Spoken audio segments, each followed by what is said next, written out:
Praise the Lord, hallelujah. ഒരു നല്ല ദിവസം എല്ലാവർക്കും ആശംസിക്കുന്നു. പ്രത്യേകിച്ച് നമ്മൾ പരസ്പരം എങ്ങനെ ജീവിക്കണമെന്നും എങ്ങനെ മറ്റു മക്കൾക്ക് അവരെ സഹായിക്കാൻ സാധിക്കുമെന്നും അങ്ങനെ സഹായിക്കുന്നത് ദൈവം ആഗ്രഹിക്കുന്ന ഒന്നാണെന്നും ബോധ്യപ്പെടുത്തുന്ന ഒരു വചനഭാഗമാണ് നമ്മൾ ഇന്ന് ധ്യാനിക്കുന്നത്.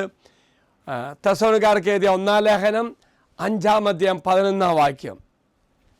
പൗലോസിനെ പറയുക, നിങ്ങളിപ്പോൾ ചെയ്യുന്നത് പോലെ തന്നെ തമ്മിൽ ആശ്വസിപ്പിക്കുകയും പരസ്പര ഉന്നമനത്തിനു വേണ്ടി എണ്ണിക്കുകയും ചെയ്യുവിൻ.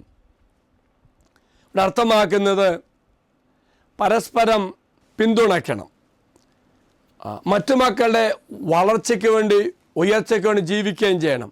അതായി നീ വളരുകയും മറ്റു മക്കളെ വളർത്തുകയും ചെയ്യണം. സമൂഹത്തിന് ഉള്ളിലായിരുന്നു കൊണ്ടുള്ളൊരു ആഹ്വാനമാണ് വളരുക, വളർത്തുക. പ്രത്യേകിച്ച് ബുദ്ധിമുട്ടുകളോ പ്രയാസങ്ങളോ സംശയങ്ങളോ ഉള്ള സമയങ്ങളിൽ പരസ്പരം പ്രോത്സാഹിപ്പിക്കുകയും വളർത്തുകയും ശക്തിപ്പെടുത്തുകയും ചെയ്യുന്നതിൻ്റെ കാര്യമാണ് പൗലോസ്ലിയ ഓർമ്മിപ്പിക്കുന്നത്. ഇപ്പം പൗലോസ്ലിയ പറയുന്നുണ്ട്, പൗലോസ്ലിയ തെസ്സലോനിക്കർക്ക് ഈ ലേഖനം എഴുതുമ്പോൾ അവർ പറയുന്നുണ്ട്, നിങ്ങളിപ്പോൾ ചെയ്യുന്നുണ്ട്, അത് വീണ്ടും തുടരുക, ഒപ്പം വിശ്വാസം ശക്തിപ്പെടുത്തുവാൻ വേണ്ടി പ്രോത്സാഹിപ്പിക്കുകയും ചെയ്യണമെന്ന് പൗലോസ്ലിയ ആ സമൂഹത്തോട് ഓർമ്മിപ്പിക്കുക. മറ്റുള്ള ജീവിതത്തിൽ ആത്മീയമായി സജീവമായി ഇടപെടുവാൻ വിശ്വാസികളെ ഓർമ്മിപ്പിക്കുകയാണ്.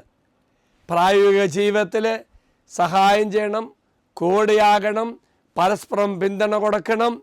ക്രൈസ്തവ സമൂഹത്തിൻ്റെ പരസ്പര ബന്ധിതത്വമായ ഈ ഒരു അവസ്ഥയെ ഓർമ്മിപ്പിക്കുകയാണ്.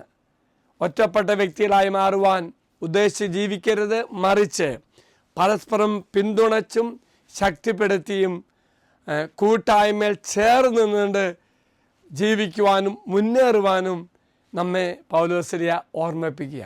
എങ്കിൽ പ്രിയമുള്ളവരെ, പരസ്പരം സഹായിച്ചുകൊണ്ട് വളർത്തിക്കൊണ്ട് ആത്മീയതയിൽ വളരുവാൻ ദൈവം നമ്മെ സഹായിക്കട്ടെ. ഒരു നല്ല ദിവസം ആശംസിക്കുന്നു. എല്ലാവരും കർത്താവ് അനുഗ്രഹിക്കട്ടെ. നമ്മുടെ കർത്താവായ ശംശാകൃപയും പിതാവായ ദൈവത്തിൻ്റെ സ്നേഹവും പരിശുദ്ധാത്മാവിൻ്റെ സഹവാസം നമ്മെല്ലാവരോടും കൂടി ഉണ്ടായിരിക്കട്ടെ, ഇപ്പോഴും എപ്പോഴും എന്നേക്കും. ആമീൻ. ഒരു നല്ല ദിവസം ആശംസിക്കുന്നു. മറക്കരുത്, പരസ്പരം സഹായിച്ച് പ്രോത്സാഹിപ്പിച്ചുകൊണ്ട് മുന്നേറുവാൻ നമുക്ക് സാധിക്കട്ടെ എന്ന് പ്രാർത്ഥിക്കുന്നു. Praise the Lord.